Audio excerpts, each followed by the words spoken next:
Hare Krishna. Namaste. Chapter 5, entitled as Karma Sannyasa Yogam.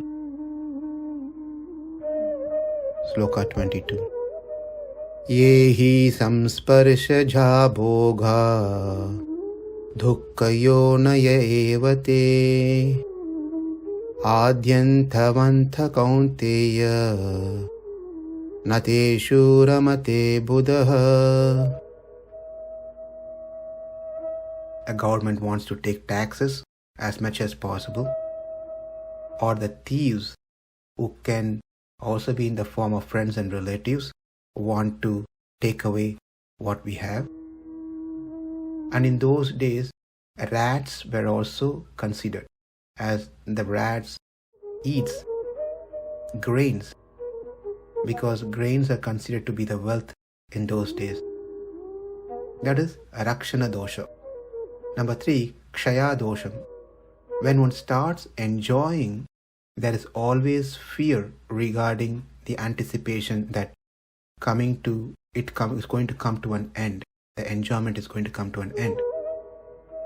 When there is a fear always exists in one's mind, then how that person is going to enjoy to the fullest? Even the enjoyment in heaven is subjected to come to an end. One has to spend money to enjoy, but as one spends, the money reduces. The balance reduces. But if he doesn't spend, he can't enjoy. So this is the fault of the enjoyment. Kṣaya dosham. As long as one has punya karma, one enjoys. As one enjoys, the punya karma reduces, which means one cannot enjoy the material things any further after the punya karma is drained. That is number 3. Bhoga dosham. This is another big defect or fault. That is the disaster which enjoyment brings. As a person keeps on enjoying the object of his desire only grows instead of getting extinguished. I want something. When I get that something, am I satisfied and happy? No. It further looks for better thing of same nature or something else. I have a latest version of a phone, smartphone. Am I happy with that? No. I heard that there's a new release coming of a newer version or a model of the phone. Then I want to trade off this phone and take another phone. This is just phone example. And we can see enjoyment always increases our desire of wanting to have more or better thing. The example is given where when we pour ghee into the fire, it only increases the fire, makes it blazing fire, doesn't extinguishes. Therefore, as we keep on pouring the necessities, supplying the necessities of senses, the senses demands more. It's not going to be satisfied and say, I'm happy with it, I don't want any further. No, senses always demands. That's how they are programmed. Therefore, when we want to feed the desire and unable to get the desired object, then one will try to substitute with something else, maybe a cheaper thing, with other means. When they try to substitute with something else, there are high chances one might commit pāpa, sin, and encounter much more problems than actually enjoying the desired thing. So that is bhoga dosham, number 4. Himsa dosham means all the above factors that we saw, arjana, rakshana, kṣaya, bhoga dosham, mostly result in causing hurt to others and thereby produce grief and pain in the future birth also. when we are trying to do these things, we are going to hurt some people because we want to be happy. In that program, when we try to wanting to be happy, there are high possibilities we are committing some sin. We are hurting someone. The hurt could be through mind, word, or action. Since the succession of sorrow gets generated in this birth because I want to enjoy something, I harm others. By harming others, I'm creating further problem in my life. Well, one might ask a question, why should I harm or hurt others if I want to enjoy? The answer is no. As long as we don't have any interference in achieving what we wanted to enjoy, then there's no problem. There's no himsa in that. But if someone get interfered in our enjoyment program, they stop us, they do something, then obviously we get into the defensive mode. We harm that person. So these are the 5 defects: arjana, rakshana, kshaya, bhoga, himsa, dosha. Therefore, whoever realizes these 5-fold faults involved in material enjoyments will not indulge in them.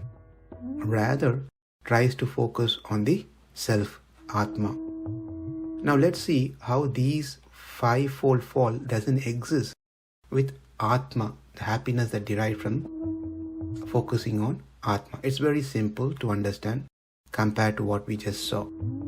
Arjana dosham. There is nothing that one must go out of his way to earn something to bring happiness to Atma. The happiness is within. No struggle one must go through, unlike the material happiness. Number 2, rakshana dosham. No one is going to steal from us because what we have is not material, it is spirit. And the pleasure that we attain is also spiritual. Since it is not material, no one is going to take away from us. Number 3, kshaya dosham.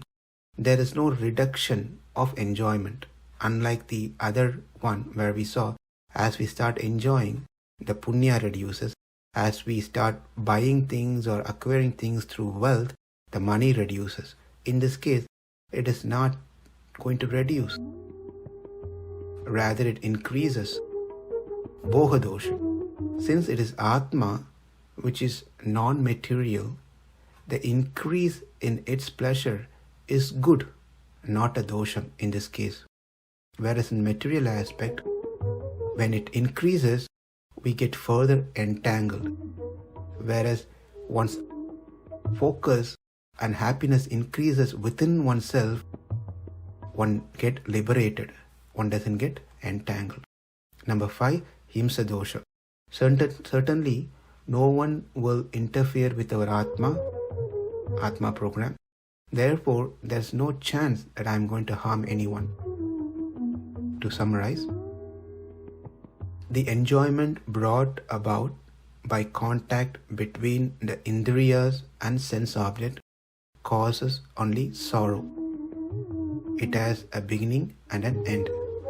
That is, the enjoyment vanishes soon. Whoever realizes these pitfalls will not engage himself in it. Number 1, the senses must get in touch with the sense object, otherwise one cannot derive pleasure. Number 2, when the senses lost its contact with the sense object, the pleasure comes to an end.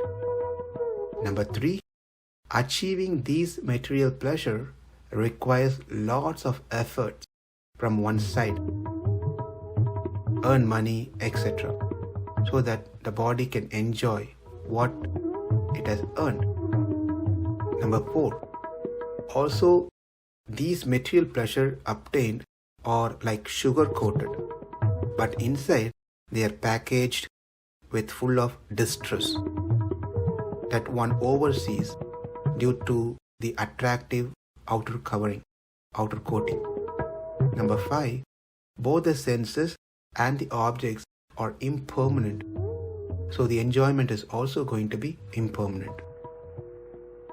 Whereas, when it comes to a person who has proper understanding of Atma, knows that the Atma doesn't need to get in touch with any of the external objects to find happiness. Number 2, Atma doesn't lose anything when the external object disappear or lost. Number 3, there are no any heavy labor or the 5 doshas that we saw when it comes to Atma.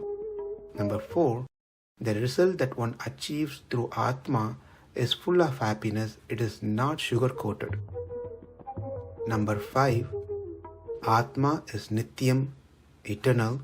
Therefore, the pleasure that one derives through the Atma is also eternal because it is not depending on the senses. The material sense pleasure are due to the contact of the material senses, which are all temporary because the body itself is temporary. An intelligent person who has knowledge about Atma and body and their differences will not be interested in any of things which are temporary. Knowing well the joy of transcendental pleasure, how can such person agree to enjoy false pleasure?